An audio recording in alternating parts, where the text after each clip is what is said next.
¿Alguna vez te has preguntado qué se sentía estar en Jerusalén el día que el mundo cambió para siempre?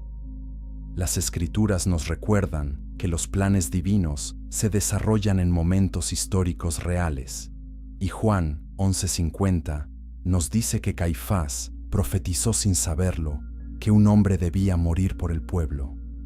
La mayoría de las personas asume que la crucifixión fue simplemente una ejecución religiosa. Pero la verdad es que fue un choque masivo de imperios, tradiciones y profecías, donde cada decisión tenía consecuencias eternas. En esta historia avanzaremos en 3 pasos claros. Primero, veremos cómo Jerusalén se convirtió en una bomba de tiempo política durante la Pascua. Luego, descubriremos por qué las autoridades romanas y judías temían tanto a un carpintero de Galilea. Y finalmente, entenderemos cómo un solo día transformó la historia humana de maneras que nadie pudo anticipar. Y una vez que comprendamos esta primera capa, la historia real comienza. Jerusalén en el año 30 después de Cristo era una ciudad completamente diferente a cualquier otra en el mundo conocido. Imagina más de 2 millones de peregrinos comprimidos en calles diseñadas para apenas 100,000 residentes. El olor a corderos sacrificados llenaba el aire. El sonido de oraciones en hebreo, arameo y griego creaba una sinfonía caótica. Las autoridades romanas sabían que cada Pascua traía peligro potencial. Esta no era una festividad religiosa ordinaria, era la celebración de la liberación de Israel de la esclavitud egipcia. Era un recordatorio anual de que Dios libera a su pueblo de opresores extranjeros. Y ahora, Roma era el nuevo opresor.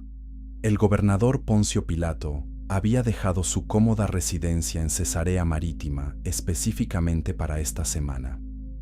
Trajo consorcio militar adicional porque la historia le había enseñado que las multitudes religiosas pueden volverse multitudes revolucionarias en segundos. Los soldados romanos patrullaban desde las murallas de la fortaleza Antonia, observando cada movimiento en los patios del templo. La tensión era tan gruesa que podías cortarla con un cuchillo. Los líderes judíos caminaban en una cuerda floja imposible. Debían mantener contentas a las masas mientras apaciguaban a sus conquistadores romanos. Un paso en falso y toda la nación podría sufrir represalias brutales. Pero algo más estaba sucediendo bajo la superficie de esta ciudad superpoblada y sobrecalentada. Rumores circulaban sobre un rabino de Nazaret que había entrado triunfalmente a la ciudad montado en un burro. Las multitudes habían gritado Hosana y lo habían llamado Hijo de David. Ese título no era simplemente religioso, era profundamente político. El Hijo de David era el esperado rey mesiánico que restauraría el reino de Israel. Para Roma, esto sonaba peligrosamente como traición. Para los líderes religiosos, esto sonaba como una amenaza directa a su frágil acuerdo de poder. Jesús de Nazaret se había convertido en el hombre más peligroso de Jerusalén sin levantar una sola espada. Sus enseñanzas desafiaban tanto a los fariseos como a los saduceos. Sus acciones en el templo días antes, volcando las mesas de los cambistas, habían sido un acto de desafío público. Había sanado en sábado, había tocado leprosos, había comido con pecadores y recaudadores de impuestos. Peor aún para las autoridades, las multitudes lo amaban. Miles lo seguían. Pendían de cada palabra que pronunciaba. Este tipo de influencia popular era exactamente lo que tanto Roma como el Sanedrín más temían. La ciudad bullía con energía contradictoria, esperanza y miedo, fe y traición, luz y oscuridad. Nadie sabía que en menos de 24 horas todo explotaría de maneras que sacudirían los cimientos de la civilización. Nadie imaginaba que los eventos a punto de desarrollarse se convertirían en el punto central de la historia humana. Y en algún lugar entre las sombras de esos callejones estrechos, un discípulo llamado Judas Iscariote estaba tomando una decisión que haría su nombre sinónimo de traición por los siguientes 2000 años. ¿Pero qué realmente motivó su elección? Esa pregunta nos lleva más profundo en la oscuridad de esa noche fatídica. Suscríbete para más revelaciones bíblicas que cambiarán tu comprensión de las Escrituras para siempre. Los sacerdotes principales ya habían decidido que Jesús debía morir. No era una cuestión de sí, sino de cómo y cuándo. El problema era el momento. Arrestarlo durante el día con las multitudes presentes podría causar un disturbio. Necesitaban encontrar una manera de capturarlo en secreto, juzgarlo rápidamente y ejecutarlo antes de que sus seguidores pudieran organizar resistencia. La solución llegó de la fuente más inesperada. Uno de los propios discípulos de Jesús estaba dispuesto a traicionarlo por 30 piezas de plata. El precio de un esclavo, el precio de una vida que pronto compraría la redención de toda la humanidad. Capítulo 2. La traición que cambió la historia. La noche había caído sobre Jerusalén como un manto pesado. En un jardín al otro lado del valle de Cedrón, Jesús oraba con una intensidad que sus discípulos nunca habían presenciado. El Evangelio de Lucas registra algo extraordinario en Lucas 22:44. Su sudor se volvió como grandes gotas de sangre cayendo al suelo. La ciencia médica moderna tiene un nombre para esto: hematidrosis. Ocurre bajo estrés psicológico extremo, cuando los vasos capilares se rompen y la sangre se mezcla con el sudor. Jesús no estaba simplemente nervioso ante lo que venía. Estaba experimentando agonía que trascendía lo físico. ¿Qué sabía Jesús en ese momento que causaba tal angustia? Las Escrituras revelan que estaba a punto de cargar el peso completo del pecado humano. No simplemente morir una muerte dolorosa, aunque eso ciertamente venía, sino convertirse en pecado por nosotros, como dice 2 de Corintios 5:21. El Hijo perfecto de Dios estaba a punto de experimentar separación del Padre por primera vez en toda la eternidad. Esta era la copa de la que rogaba ser liberado. Sin embargo, su oración terminó con las palabras más poderosas jamás pronunciadas: no se haga mi voluntad, sino la tuya. Mientras Jesús luchaba en oración, sus discípulos más cercanos, Pedro, Santiago y Juan, se quedaron dormidos. 3 veces los despertó. 3 veces volvieron a dormirse. La debilidad humana contrastaba dramáticamente con la determinación divina. Pero más allá de los árboles de olivo, las antorchas se acercaban. El sonido de pasos de botas militares resonaba en el camino de piedra. Judas Iscariote guiaba una cohorte de soldados romanos junto con guardias del templo enviados por los sacerdotes principales. Una cohorte romana típicamente consistía de 600 hombres. Imagina el insulto. Enviaron un pequeño ejército para arrestar a un hombre desarmado que enseñaba amor. La señal de traición fue un beso. En la cultura del Medio Oriente, un beso era un signo de respeto y afecto profundo. Judas pervirtió este gesto sagrado en el símbolo máximo de traición. Judas se acercó a Jesús y dijo: «Salve, Rabí», y lo besó. Jesús respondió con palabras que todavía hacen eco a través de los siglos: «Amigo, ¿a qué vienes?». Incluso en el momento de la traición, Jesús llamó a Judas amigo. Esta gracia es incomprensible para la lógica humana. Pedro, ahora completamente despierto y lleno de adrenalina, sacó una espada y cortó la oreja del siervo del sumo sacerdote. Su nombre era Malco, pero Jesús inmediatamente sanó la oreja en lo que sería su último milagro de sanación, registrado antes de la cruz. Luego dijo algo profundo: aquellos que viven por la espada morirán por la espada. ¿No crees que podría llamar a 12 legiones de ángeles?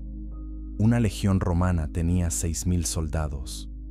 12 legiones serían 72,000 ángeles guerreros. Jesús estaba diciendo que tenía a su disposición un ejército celestial que podría aniquilar a todo el imperio romano en un instante. Pero no los llamó, porque esta no era una batalla que se ganaría con violencia. Esta era una victoria que requería rendición. Los soldados ataron a Jesús con cuerdas.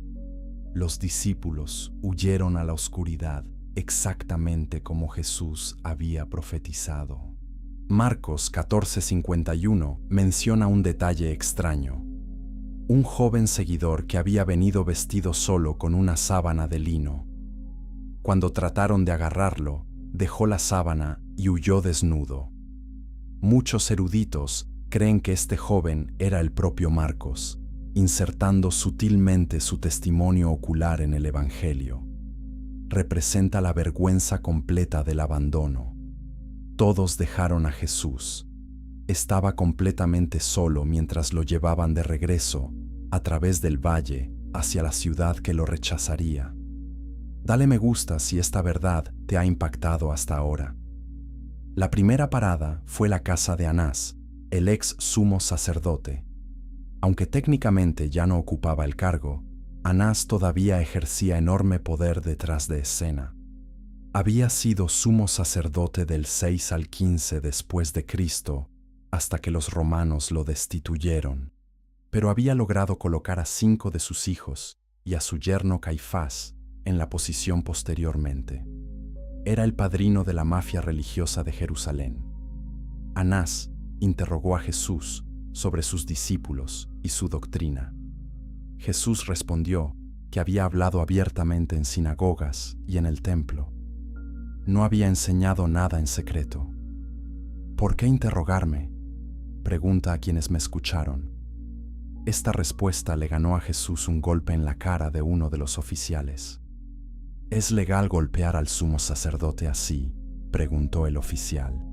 Jesús respondió con lógica impecable: si he hablado mal, testifica del mal. Pero si bien, ¿por qué me golpeas? Ya estaba comenzando la injusticia del juicio más importante de la historia humana. Pero lo que vendría después en la casa de Caifás sería aún más corrupto y más urgente en sus implicaciones.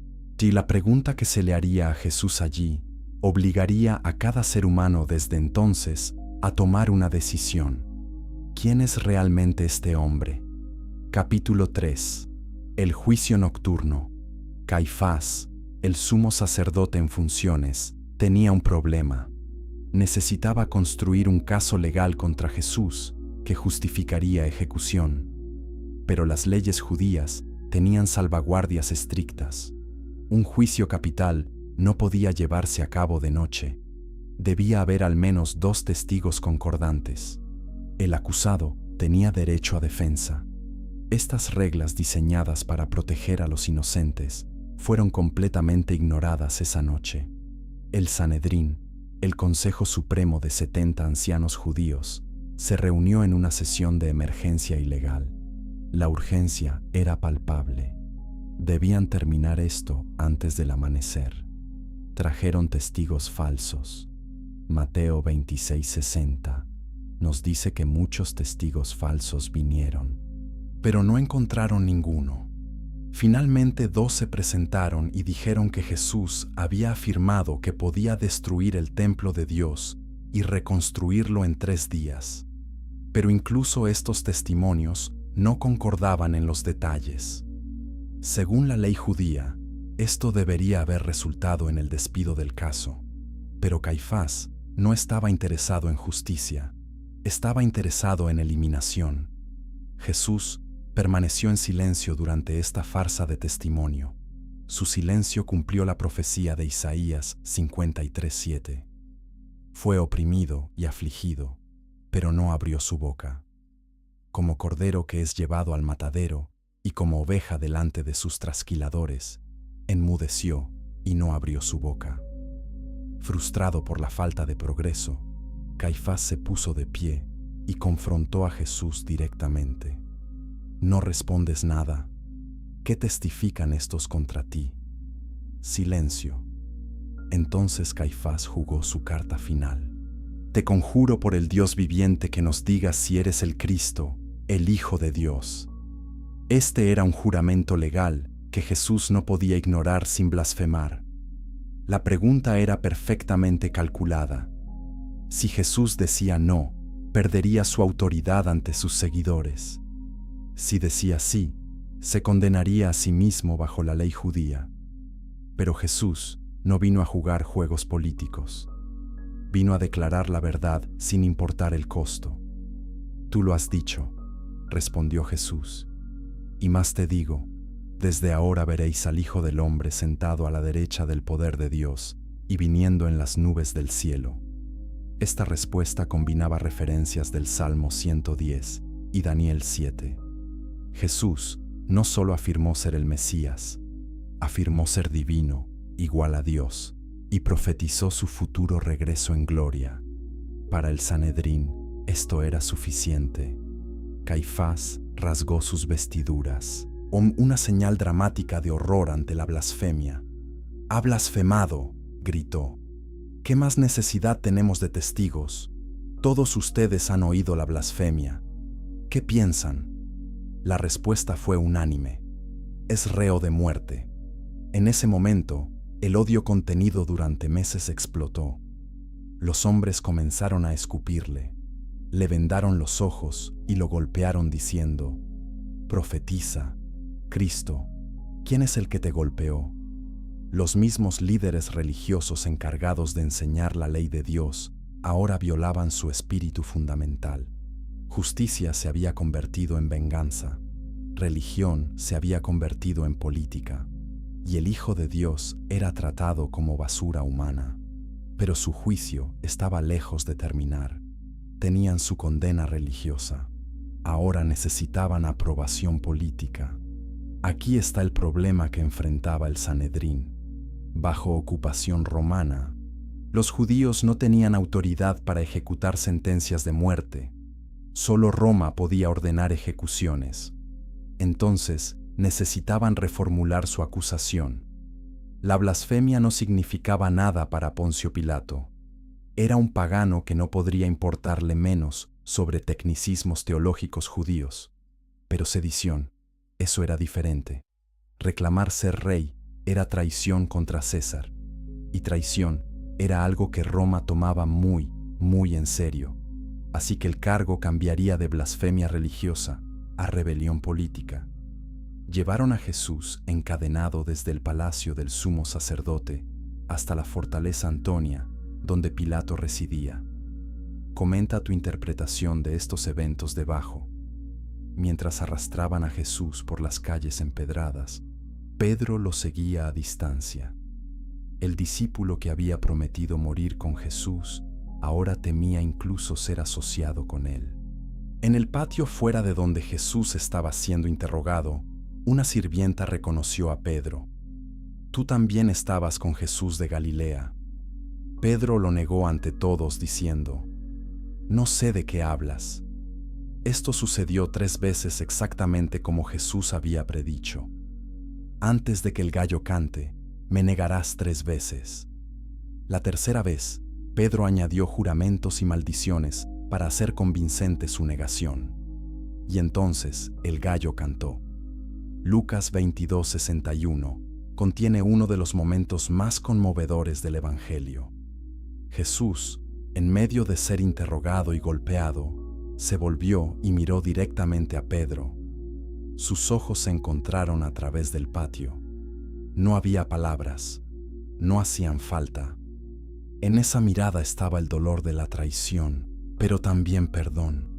Pedro salió corriendo al amanecer y lloró amargamente. Su mundo se estaba derrumbando. El hombre que había pensado que era el Mesías conquistador estaba siendo tratado como un criminal común. Nada estaba saliendo como se suponía. Y mientras Pedro lloraba su fracaso, Jesús era llevado ante el hombre que tenía el poder de liberarlo o crucificarlo. Capítulo 4. Pilato, el hombre atrapado entre dos mundos. Poncio. Pilato era un hombre atrapado. Había sido gobernador de Judea durante casi una década para el año 30 después de Cristo. Su trabajo era mantener el orden, recaudar impuestos y evitar que cualquier problema llegara a oídos del emperador Tiberio en Roma. Pilato ya había cometido varios errores políticos que habían enfurecido a la población judía. Había traído estandartes militares con imágenes del emperador a Jerusalén, violando la prohibición judía de imágenes grabadas. Había usado dinero del templo para construir un acueducto. Estaba en terreno inestable políticamente. No podía permitirse otro incidente que pudiera ser reportado a Roma. Temprano en la mañana, los líderes judíos llegaron a su puerta con un prisionero, pero tenían un problema. Entrar a la residencia de un gentil los haría ceremonialmente impuros para la Pascua. Juan 18, 28. Nota esta hipocresía impresionante. Estos hombres estaban a punto de ejecutar judicialmente a un hombre inocente, pero tenían escrúpulos sobre impureza ritual. Entonces Pilato salió a ellos. ¿Qué acusación traen contra este hombre? Si no fuera malhechor, no te lo habríamos entregado, respondieron con arrogancia. Pilato no era tonto. Podía ver que esto era un asunto político envuelto en ropaje religioso. Tómenlo ustedes y júzguenlo según su ley, dijo Pilato, tratando de evitar involucrarse. A nosotros no nos está permitido dar muerte a nadie, respondieron. Aquí estaba la verdad desnuda de su motivación. Querían sangre y necesitaban poder romano para derramarla. Entonces presentaron sus cargos. Hemos encontrado a este pervirtiendo a nuestra nación, prohibiendo pagar tributos a César y diciendo que él mismo es Cristo, un rey. Estas eran mentiras calculadas. Jesús nunca había prohibido pagar impuestos. De hecho, había dicho, «Dad al César lo que es del César». Pero la acusación de reclamar realeza, eso era verdadero, aunque no de la manera que ellos implicaban. Pilato llevó a Jesús dentro para un interrogatorio privado. ¿Eres tú el rey de los judíos? Jesús respondió con una pregunta. ¿Dices esto por ti mismo o te lo han dicho otros de mí? Pilato contestó con irritación. ¿Soy yo acaso judío? Tu nación y los principales sacerdotes te han entregado a mí. ¿Qué has hecho? Jesús entonces hizo una declaración que debe haber confundido completamente a Pilato. Mi reino no es de este mundo. Si mi reino fuera de este mundo, mis servidores pelearían para que yo no fuera entregado a los judíos. Pero mi reino no es de aquí. Entonces, ¿eres rey?, preguntó Pilato. Tú dices que yo soy rey. Para esto he nacido, y para esto he venido al mundo, para dar testimonio a la verdad. Todo aquel que es de la verdad oye mi voz. La respuesta de Pilato es una de las preguntas más famosas jamás formuladas. ¿Qué es la verdad? Luego salió sin esperar respuesta. Aquí estaba un hombre parado literalmente frente a la verdad encarnada y no podía reconocerlo. Pilato anunció a la multitud: no hallo en él ningún delito. Debería haber sido el final. Pero los sacerdotes principales insistieron más fuertemente. Alborota al pueblo, enseñando por toda Judea, comenzando desde Galilea hasta aquí. Cuando Pilato escuchó mencionar Galilea, vio una salida. Galilea estaba bajo la jurisdicción de Herodes Antipas, quien casualmente estaba en Jerusalén para la Pascua. Pilato envió a Jesús a Herodes, esperando que este problema se resolviera solo. Herodes Antipas era el hombre que había ejecutado a Juan el Bautista. Lucas 23:8 Dice que estaba muy contento de ver a Jesús, porque había querido verlo durante mucho tiempo. Había oído hablar de él y esperaba ver algún milagro. Herodes hizo muchas preguntas, pero Jesús no le respondió nada. El silencio de Jesús fue su veredicto sobre este rey corrupto. Herodes, molesto por ser ignorado, permitió a sus soldados burlarse de Jesús. Lo vistieron con un manto espléndido, burlándose de su afirmación de realeza, y lo enviaron de vuelta a Pilato. Lucas nota que ese día Pilato y Herodes se hicieron amigos. Anteriormente habían sido enemigos. Se unieron sobre su rechazo mutuo del Hijo de Dios. Comparte esto con otros creyentes que necesitan escuchar esta verdad. Pilato ahora estaba atascado. Había intentado pasar el problema a Herodes, pero había rebotado. Llamó juntos a los sacerdotes principales, los gobernantes y el pueblo. Me habéis presentado a este como un hombre que perturba al pueblo, y habiéndole interrogado yo delante de vosotros, no he hallado en este hombre delito alguno de aquellos de que le acusáis, y ni aun Herodes, porque os remití a él. Y he aquí, nada digno de muerte ha hecho este hombre. Le soltaré, pues, después de castigarlo. Nota la lógica retorcida. Lo castigaré aunque es inocente, luego lo liberaré. Pero la multitud no estaba de humor para compromisos. Era costumbre durante la Pascua que el gobernador liberara a un prisionero de su elección. Pilato ofreció una opción. ¿A quién queréis que os suelte? ¿A Barrabás o a Jesús, llamado el Cristo? Barrabás era un revolucionario, un asesino que había participado en una insurrección contra Roma. La elección parecía obvia, pero los sacerdotes principales habían estado trabajando a la multitud. Cuando Pilato preguntó, gritaron al unísono: «Barrabás, ¿qué pues haré de Jesús, llamado el Cristo?», preguntó Pilato. La respuesta resonó por todo el patio: «Sea crucificado». Pero Pilato aún no había terminado de intentar liberarlo. Lo que sucedió después revelaría cuán profundamente se hundió tanto Roma como Israel en la oscuridad moral esa mañana. Capítulo 5. La flagelación.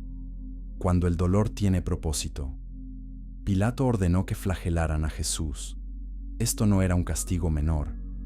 La flagelación romana era tan brutal que muchas víctimas morían antes de llegar a la cruz. El instrumento utilizado era el flagrum o flagelo. Consistía en un mango de madera unido a múltiples tiras de cuero. En el extremo de cada tira había piezas de hueso afilado o metal. Cuando el flagelo golpeaba la espalda de una víctima, las tiras se envolvían alrededor del torso.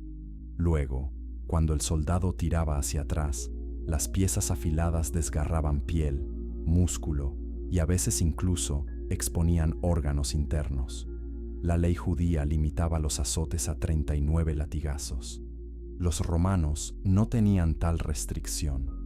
El castigo continuaba al capricho del soldado hasta que consideraba suficiente o hasta que la víctima moría. Jesús fue atado a un poste bajo. Los soldados alternaban golpeándolo, probablemente dos a la vez. Cada golpe arrancaba tiras de carne.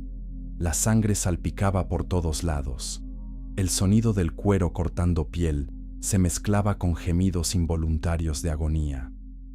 Isaías 52:14 profetizó esto siglos antes. Su apariencia fue desfigurada más que cualquier hombre, y su forma más que los hijos de los hombres. ¿Por qué permitió Dios que esto sucediera? Esta pregunta atormenta a muchos creyentes, pero las Escrituras revelan que cada herida tenía propósito.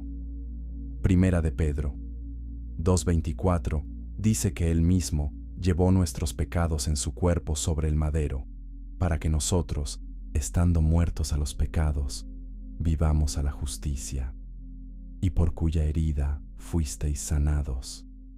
Cada latigazo sobre la espalda de Jesús estaba tomando el castigo que la humanidad merecía. Dios estaba derramando su ira contra el pecado sobre su propio Hijo para que pudiera derramar misericordia sobre pecadores. Esta es la transacción más asombrosa en toda la historia. Después de la flagelación, los soldados llevaron a Jesús al pretorio, el cuartel general del gobernador. Reunieron a toda la compañía de soldados, posiblemente hasta 600 hombres. Ahora venía la burla. Le quitaron sus ropas y le pusieron un manto escarlata, imitando la vestimenta real. Trenzaron una corona de espinas y la presionaron sobre su cabeza. Los científicos botánicos creen que usaron espinas de la planta Sisyphus spina Christi, que tiene espinas de hasta 5 centímetros de largo y extremadamente afiladas. Cada espina que perforaba su cuero cabelludo causaba más sangrado. La cabeza y el cuero cabelludo tienen abundante suministro de sangre. Su rostro pronto quedó cubierto de sangre. Le pusieron una caña en su mano derecha como cetro burlón. Entonces se arrodillaban ante él en falsa adoración. «Salve, Rey de los judíos», gritaban con sarcasmo. Le escupían y tomaban la caña y lo golpeaban en la cabeza, presionando las espinas más profundamente. Estos soldados romanos no tenían idea de la ironía cósmica de sus acciones. Estaban burlándose del Rey de Reyes y Señor de Señores. Estaban escupiendo sobre aquel por cuya palabra fueron creados. Estaban golpeando a aquel que un día juzgará a toda la humanidad. Su burla se convertiría en testimonio eterno de la paciencia y el amor de Dios. Jesús no llamó fuego del cielo, no convocó legiones angélicas. Soportó todo porque te amaba. Pilato intentó una vez más liberar a Jesús. Lo sacó ante la multitud, todavía usando la corona de espinas y el manto púrpura. «He aquí el hombre», declaró Pilato. Era una apelación a la compasión. «Miren cómo ha sido golpeado. Seguramente esto es suficiente».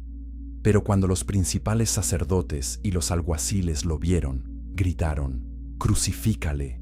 ¡Crucifícale!». El odio había reemplazado completamente a la razón. «Tómenlo ustedes y crucifíquenlo», dijo Pilato, «porque yo no hallo delito en él». Por tercera vez declaró la inocencia de Jesús. Los judíos le respondieron: «Nosotros tenemos una ley, y según nuestra ley debe morir, porque se hizo a sí mismo hijo de Dios». Cuando Pilato oyó esto, tuvo más miedo. Juan 19:8 dice que entró de nuevo al pretorio y preguntó a Jesús: «¿De dónde eres tú?». Pero Jesús no le dio respuesta. Pilato estaba comenzando a sospechar que había algo sobrenatural en este prisionero. Su esposa había enviado un mensaje más temprano ese día: «No tengas nada que ver con ese justo, porque hoy he padecido mucho en sueños por causa de él». Ahora Pilato estaba genuinamente perturbado. «¿A mí no me hablas?», dijo. «¿No sabes que tengo autoridad para crucificarte y que tengo autoridad para soltarte?». La respuesta de Jesús reveló quién realmente tenía el control. «Ninguna autoridad tendrías contra mí si no te fuese dada de arriba». Desde entonces, Pilato procuraba soltarle. Pero los judíos gritaron: «Si a este sueltas, no eres amigo del César. Todo el que se hace rey, a César se opone». Esta era una amenaza directa. Si Pilato liberaba a alguien acusado de traición, podían reportarlo a Roma. Su carrera terminaría, posiblemente su vida también.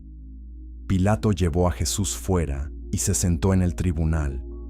Era cerca de la hora sexta, alrededor del mediodía según algunos cálculos.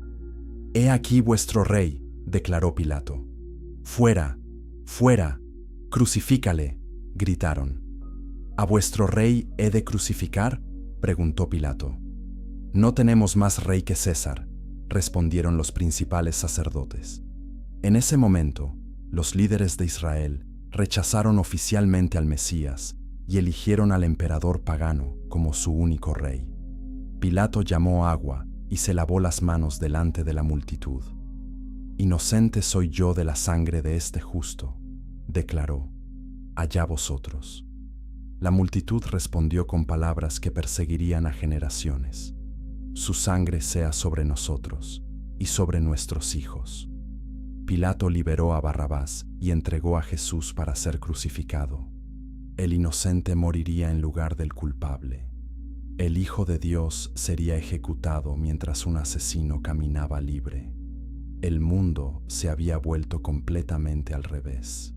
O tal vez, por primera vez, se estaba poniendo del lado correcto. Capítulo 6. El camino hacia el Gólgota. La cruz romana estaba diseñada para máximo sufrimiento y humillación pública. La víctima típicamente cargaba el patibulum, la viga horizontal, que pesaba entre 30 y 40 kilogramos. La viga vertical permanecía permanentemente en el lugar de ejecución. El camino desde la fortaleza Antonia hasta el Gólgota era aproximadamente 600 metros. Esto no parece mucho, pero para un hombre que había sido golpeado brutalmente, que no había dormido, que había perdido enormes cantidades de sangre, cada paso era agonía pura. Los soldados colocaron la pesada viga sobre los hombros desgarrados de Jesús. El dolor debe haber sido indescriptible. La procesión se movía lentamente por las calles estrechas. Un soldado iba adelante, llevando un letrero que declaraba el crimen del condenado. En el caso de Jesús, Pilato había ordenado que dijera: «Jesús de Nazaret, Rey de los Judíos». Estaba escrito en 3 idiomas: hebreo, griego y latín, los idiomas de religión, cultura y poder. Los principales sacerdotes protestaron: «No escribas, Rey de los Judíos», sino que él dijo: «Soy Rey de los Judíos». Pero Pilato respondió: «Lo que he escrito, he escrito». En su cínica manera, Pilato estaba teniendo la última palabra contra los líderes judíos que lo habían manipulado. Sin saberlo, estaba proclamando la verdad. Jesús era y es el Rey de los Judíos. Lucas 23:27 nos dice que una gran multitud del pueblo lo seguía, y de mujeres que lloraban y hacían lamentación por él. Estas eran las mujeres de Jerusalén que habían escuchado sus enseñanzas, o quizás habían sido sanadas por él, o habían visto sus milagros. Jesús se volvió hacia ellas, y a pesar de su propio sufrimiento, pensó en el sufrimiento que vendrían sobre ellas. «Hijas de Jerusalén, no lloréis por mí, sino llorad por vosotras mismas y por vuestros hijos». Estaba profetizando la destrucción de Jerusalén, que vendría 40 años después, en el año 70, después de Cristo, cuando las legiones romanas destruirían la ciudad y el templo. En algún punto del camino, Jesús se derrumbó bajo el peso de la cruz. Su cuerpo físico simplemente no podía más. Los soldados, ansiosos por continuar, agarraron a un hombre de la multitud. Su nombre era Simón de Cirene. Marcos 15:21 nos dice que era el padre de Alejandro y Rufo. El hecho de que Marcos nombre a sus hijos sugiere que se convirtieron en cristianos conocidos en la iglesia primitiva. Este momento aparentemente aleatorio de ser obligado a cargar la cruz de Jesús transformó a toda la familia de Simón. Lo que comenzó como humillación forzada terminó en salvación eterna. Imagina el shock de Simón. Un momento estás observando una ejecución pasar. Al siguiente, soldados romanos te obligan a cargar el instrumento de muerte de un extraño. Simón caminó detrás de Jesús llevando la cruz. Jesús había dicho a sus discípulos: «Si alguno quiere venir en pos de mí, niéguese a sí mismo, tome su cruz y sígame». Ahora, literalmente, alguien estaba siguiéndolo mientras cargaba una cruz. Cada detalle de esta historia está cargado de significado profético. Nada es accidental. Finalmente, La procesión llegó al lugar llamado Gólgota, que significa lugar de la calavera. La ubicación exacta se debate entre eruditos. Tradicionalmente, se cree que es el sitio donde ahora se encuentra la iglesia del Santo Sepulcro. Otros argumentan por el Calvario de Gordon, fuera de las murallas de la ciudad. Cuando llegaron al lugar de ejecución, los soldados ofrecieron a Jesús vino mezclado con mirra. Era una mezcla narcótica destinada a embotar el dolor. Mateo dice que Jesús la probó, pero se negó a beberla. Él elegiría enfrentar el sufrimiento completo con conciencia completa. No habría escapatoria. No habría anestesia. Él experimentaría cada momento de agonía, porque nuestra redención requería nada menos que sufrimiento consciente y voluntario. Los soldados entonces procedieron con la horrible tarea de crucifixión. Pero antes de eso, lo desnudaron completamente. La humillación era tan importante para Roma como el dolor. Querían que todos supieran que desafiar a César resultaba en vergüenza y muerte total. Las víctimas de crucifixión eran típicamente clavadas o atadas a la cruz. Los clavos eran más rápidos. Los soldados colocaron a Jesús sobre la viga horizontal. Tomaron clavos de hierro de 13 a 18 centímetros de largo. El lugar para clavar no era la palma de la mano, que desgarraría bajo el peso del cuerpo. Era a través de la muñeca, entre los huesos del antebrazo. Esto pasaría a través del nervio mediano, causando dolor explosivo que se dispararía por todo el brazo. Juan 20:25 confirma que Jesús fue clavado, no atado. Tomás más tarde diría: si no viere en sus manos la señal de los clavos, y metiere mi dedo en el lugar de los clavos, no creeré. El sonido del martillo golpeando el clavo resonó por el Gólgota. Cada golpe clavaba metal a través de carne y nervio.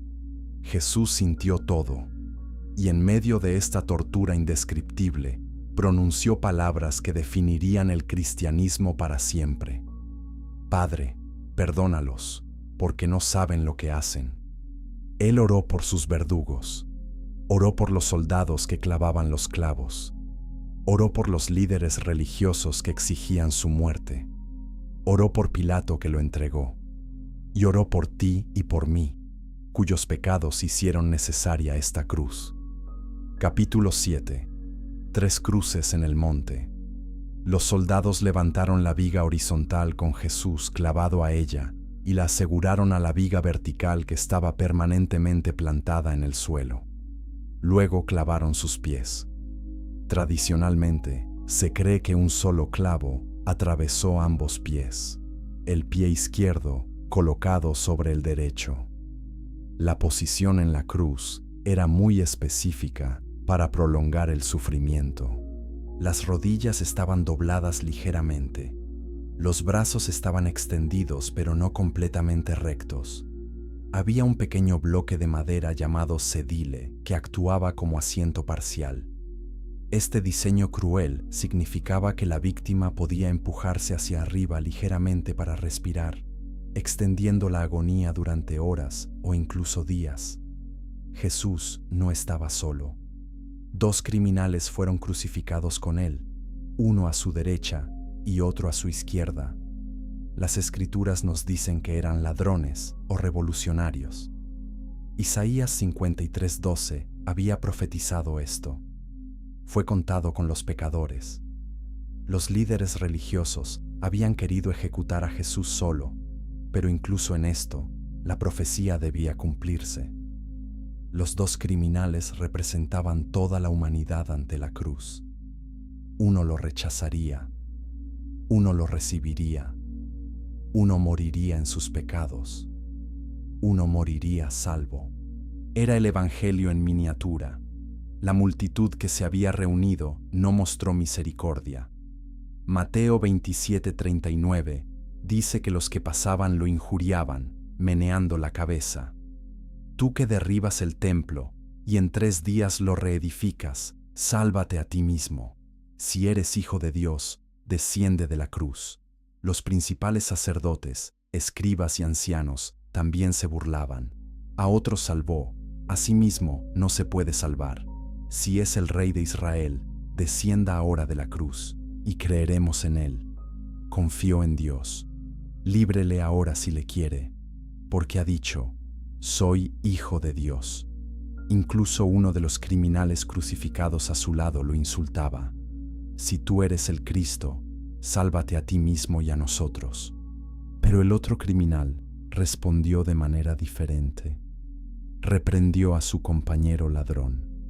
¿Ni aún temes tú a Dios, estando en la misma condenación? Nosotros, a la verdad, justamente padecemos, porque recibimos lo que merecieron nuestros hechos. Mas éste ningún mal hizo. Aquí estaba un hombre que, con sus últimos alientos, reconoció su propio pecado y la inocencia de Jesús. Entonces se volvió a Jesús con la petición más simple: acuérdate de mí cuando vengas en tu reino. Este criminal moribundo tenía más fe que todos los líderes religiosos de Israel combinados. Y Jesús respondió con una de las promesas más hermosas de toda la Escritura. De cierto te digo que hoy estarás conmigo en el paraíso. Este intercambio demolió toda teología de salvación por obras. El ladrón no tenía tiempo para buenas obras. No podía ser bautizado. No podía unirse a una iglesia. No podía cambiar su vida. Todo lo que podía hacer era creer. Y eso fue suficiente.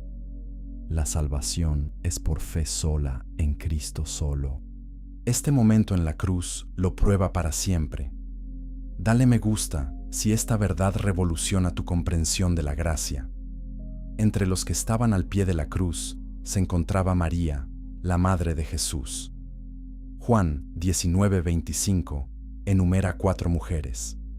María, madre de Jesús, la hermana de su madre, María esposa de Cleofas, y María Magdalena. También estaba el discípulo Juan, el único de los 12 que tuvo el valor de estar presente. Jesús miró a su madre y al discípulo que amaba. Su preocupación, incluso en agonía, era el bienestar de su madre. Mujer, he ahí tu hijo, dijo a María. Luego a Juan, he ahí tu madre. Y desde aquella hora el discípulo la recibió en su casa. Jesús estaba cumpliendo su deber filial de asegurarse de que su madre fuera cuidada. José, el esposo de María, aparentemente había muerto para este momento. Como hijo mayor, era responsabilidad de Jesús proveer para ella. Incluso mientras redimía al mundo, pensaba en las necesidades prácticas de su familia terrenal. Este era el Dios que se hizo hombre en todos los sentidos. Los soldados que habían ejecutado la crucifixión ahora se sentaban a los pies de la cruz, dividiéndose las pertenencias de Jesús. Era el beneficio estándar de su trabajo horrible. Tomaron sus vestiduras y las dividieron en 4 partes, una para cada soldado. Pero su túnica era sin costura, tejida de arriba a abajo en una sola pieza. No la partamos, sino echemos suertes sobre ella, a ver de quién será. Juan 19:24 señala que esto cumplió el Salmo 22:18. Repartieron entre sí mis vestidos, y sobre mi ropa echaron suertes. Escrito 1000 años antes, cada detalle se estaba cumpliendo con precisión exacta. Estos soldados paganos, jugando dados por la ropa de un judío muerto, estaban participando en el drama cósmico de redención sin tener la más mínima idea. Era aproximadamente la hora tercera cuando lo crucificaron, alrededor de las 9 de la mañana. Ahora era la hora sexta, cerca del mediodía. Habían pasado 3 horas de sufrimiento, pero lo peor estaba por venir. Algo estaba a punto de suceder que ningún ser humano había presenciado antes. Algo que sacudiría el cosmos hasta sus cimientos. La pregunta que cada creyente debe enfrentar es esta: ¿Qué sucedió realmente en esas próximas 3 horas de oscuridad? La respuesta te cambiará para siempre. Capítulo 8. Las palabras que nunca mueren. Jesús pronunció 7 declaraciones desde la cruz. Cada una es profundamente significativa. Ya hemos cubierto 2. Padre, perdónalos, porque no saben lo que hacen. Y su promesa al ladrón arrepentido. La tercera fue su provisión de cuidado para María. Ahora examinaremos las 4 declaraciones restantes, cada una revelando aspectos diferentes de lo que estaba sucediendo en la cruz.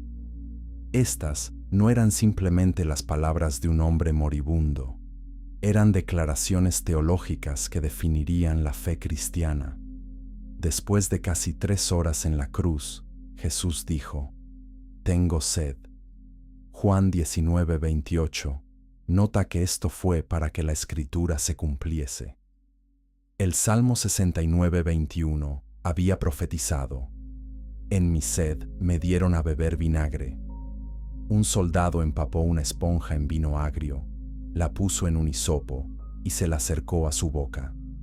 Este cumplimiento de profecía puede parecer un detalle menor, pero demuestra que incluso las necesidades físicas más básicas de Jesús estaban dentro del plan profético de Dios. Nada estaba fuera de control, nada era accidental. Cada momento había sido previsto y predestinado antes de la fundación del mundo. Pero estas palabras también revelan la humanidad completa de Jesús. Él experimentó sed real. Su cuerpo se estaba deshidratando por la pérdida de sangre y el agotamiento físico.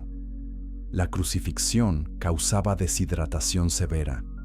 La víctima jadeaba por aire, secando la boca y la garganta. Jesús no simplemente pretendió ser humano, realmente experimentó cada aspecto de la existencia humana, incluido el sufrimiento físico. Hebreos 4:15 dice que no tenemos un sumo sacerdote que no pueda compadecerse de nuestras debilidades, sino uno que fue tentado en todo, según nuestra semejanza, pero sin pecado. La sed de Jesús nos asegura que Él entiende cada aspecto de nuestro sufrimiento. Después de recibir el vino agrio, Jesús pronunció su 6ª declaración: «Consumado es». En griego es una sola palabra, tetelestai. Esta palabra tenía varios usos en el mundo antiguo. Se estampaba en recibos de impuestos cuando la deuda había sido pagada completamente. Significaba pagado en su totalidad. Se usaba cuando un siervo completaba una tarea asignada por su maestro. Significaba la misión ha sido cumplida. Se usaba en contextos legales cuando una sentencia había sido completamente ejecutada. Significaba la justicia ha sido satisfecha. Jesús estaba declarando que la obra de redención estaba completa. El precio del pecado había sido pagado en su totalidad. Esta simple palabra demolió miles de años de sacrificios de animales. Ya no se necesitaban más corderos. Ya no se necesitaban más toros y cabras. Hebreos 10:12 dice: «Pero Cristo, habiendo ofrecido una vez para siempre un solo sacrificio por los pecados, se ha sentado a la derecha de Dios». El sistema sacrificial del Antiguo Testamento era una sombra apuntando hacia este momento. Ahora la realidad había llegado.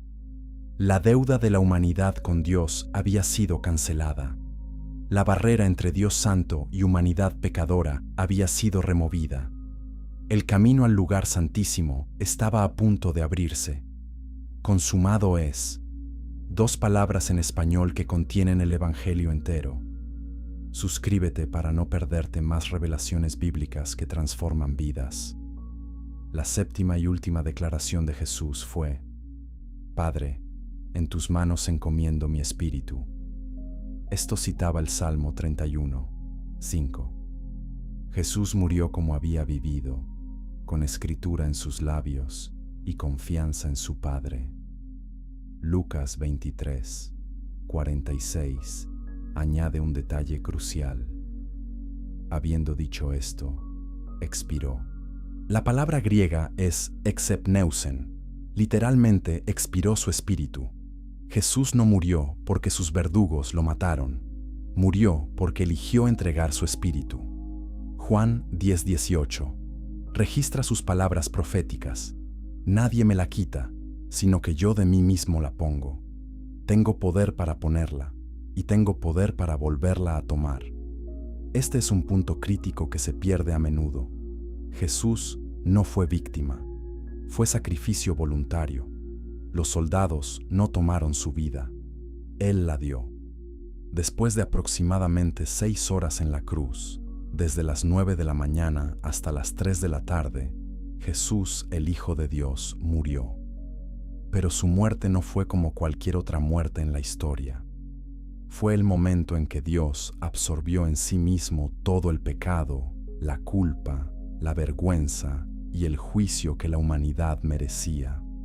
Segunda de Corintios 5:21 lo dice así: al que no conoció pecado, que por nosotros lo hizo pecado, para que nosotros fuésemos hechos justicia de Dios en él. Esto significa que en la cruz, Jesús se convirtió en el objeto de la ira de Dios, no porque hubiera pecado, sino porque estaba llevando nuestro pecado. Isaías 53:10 dice: con todo eso, Jehová quiso quebrantarlo, sujetándole a padecimiento. El Padre derramó sobre el Hijo el castigo que nosotros merecíamos. Este es el misterio del Evangelio. Dios castigó a Dios para que Dios pudiera perdonar sin comprometer su justicia. La cruz satisfizo tanto el amor de Dios como la justicia de Dios. Ambos atributos divinos fueron plenamente expresados en ese horrible y hermoso momento cuando Jesús murió. Pero antes de que exhalar su último aliento, algo sucedió que nunca antes había ocurrido.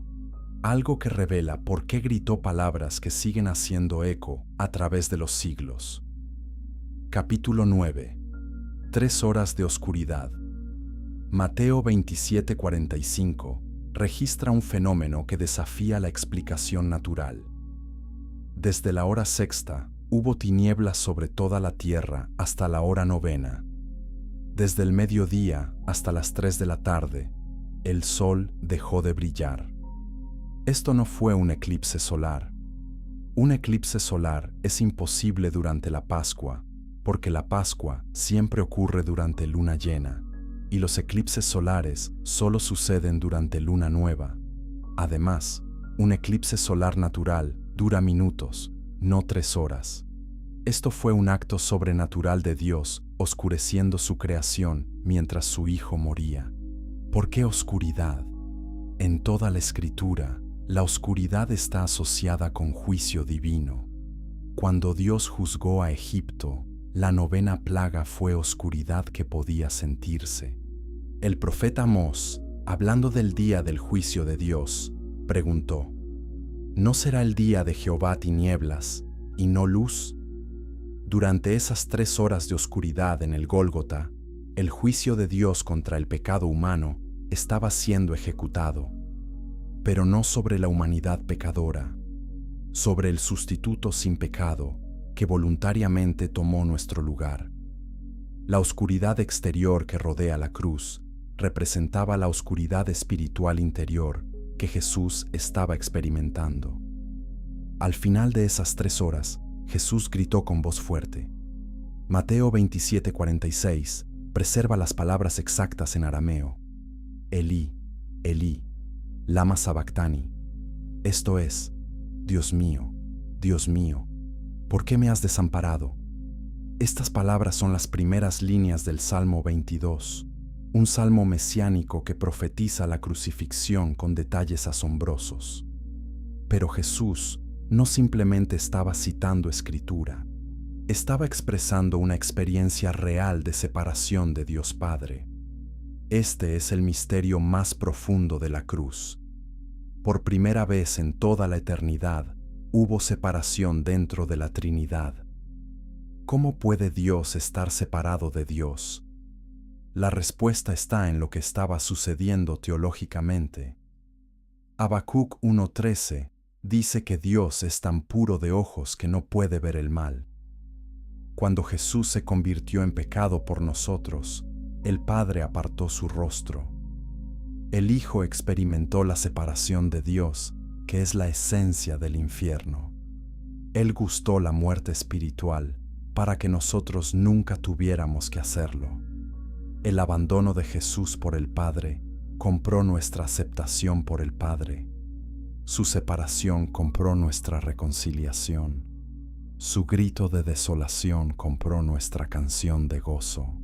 La cruz fue un intercambio divino donde todo lo malo que nos pertenecía fue puesto sobre Jesús y todo lo bueno que le pertenecía a Él fue puesto sobre nosotros.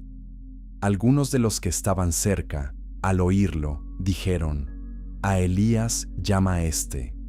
O malinterpretaron su arameo, o intencionalmente torcieron sus palabras para burlarse más.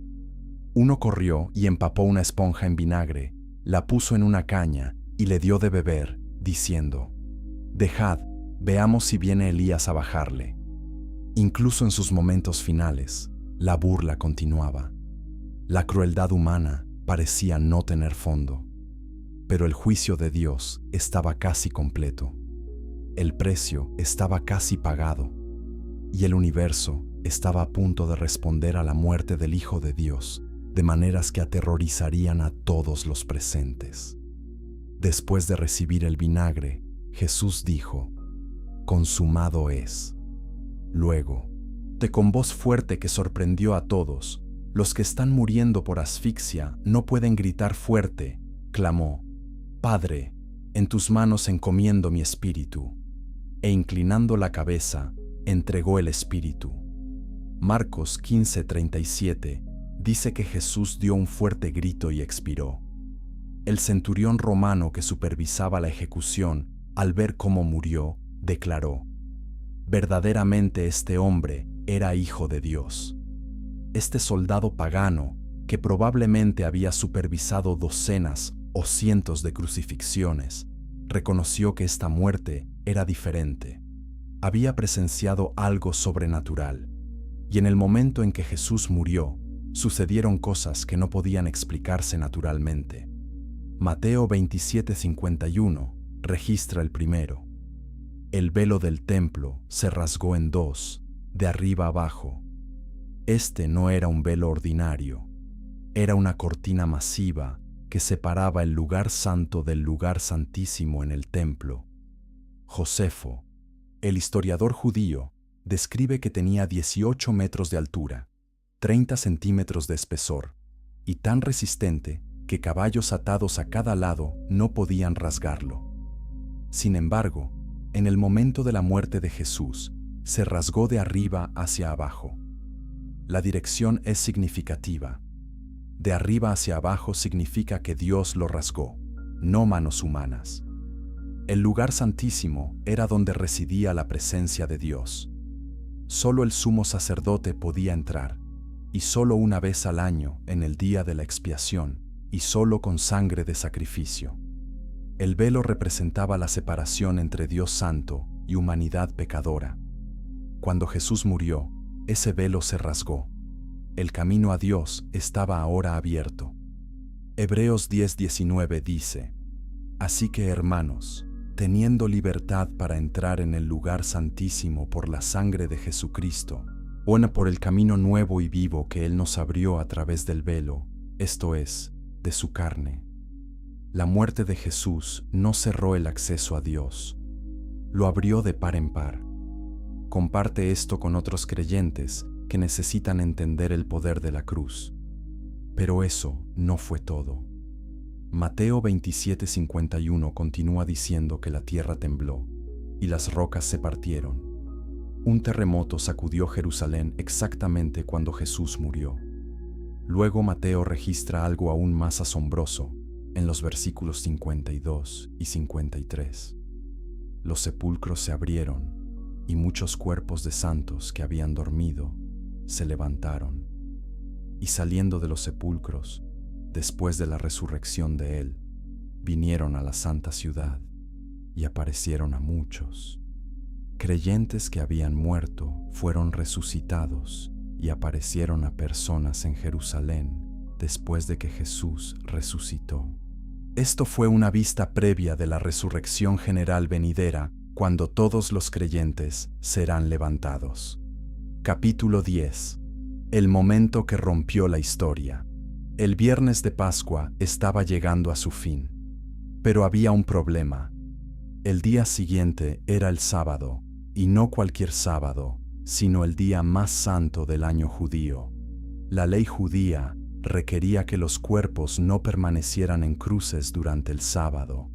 Entonces, los líderes judíos fueron a Pilato y pidieron que las piernas de los crucificados fueran quebradas para acelerar la muerte. Quebrar las piernas significaba que las víctimas ya no podían empujarse hacia arriba para respirar. Morirían por asfixia en minutos. Pilato accedió y envió soldados para completar la tarea. Los soldados llegaron y quebraron las piernas del primer criminal, luego las del segundo. Pero cuando llegaron a Jesús en el medio, vieron que ya estaba muerto. No le quebraron las piernas. Juan 19:33 registra este detalle aparentemente menor, pero no era menor en absoluto. Era el cumplimiento de dos profecías separadas del Antiguo Testamento: Éxodo 12:46 e instrucciones para el Cordero Pascual: no quebraréis hueso suyo, y el Salmo 34:20 profetizando del Mesías: Él guarda todos sus huesos, ni uno de ellos será quebrado. Jesús era el verdadero Cordero Pascual. Incluso su protección de huesos quebrados cumplía las escrituras proféticas. Pero para asegurarse de que Jesús realmente estaba muerto, uno de los soldados tomó una lanza y perforó su costado. Juan 19:34 describe lo que sucedió. Inmediatamente salió sangre y agua. Juan enfatiza que él personalmente fue testigo de esto. Y el que lo vio da testimonio, y su testimonio es verdadero. Juan sabía que este detalle era médicamente significativo. Cuando salió sangre y agua, indicaba que el pericardio alrededor del corazón se había llenado con líquido. El corazón de Jesús literalmente se había roto. Además, la separación de sangre y agua indicaba que había estado muerto el tiempo suficiente para que comenzara el proceso. No había duda. Jesús estaba completamente, verdaderamente, médicamente muerto. La lanzada también cumplió profecía. Zacarías 12:10 había predicho: mirarán a mí, a quien traspasaron. Juan señala explícitamente este cumplimiento. Estas cosas sucedieron para que se cumpliese la Escritura. Cada detalle de la crucifixión, desde la ropa dividida hasta los huesos no quebrados, hasta el costado perforado, cumplía profecías antiguas. Las probabilidades matemáticas de que esto sucediera por casualidad son astronómicamente imposibles. Este era claramente el plan de Dios, desarrollándose exactamente como había sido predicho. Mientras el sol comenzaba a ponerse, señalando el inicio del sábado, un hombre rico se acercó a Pilato con una solicitud sorprendente.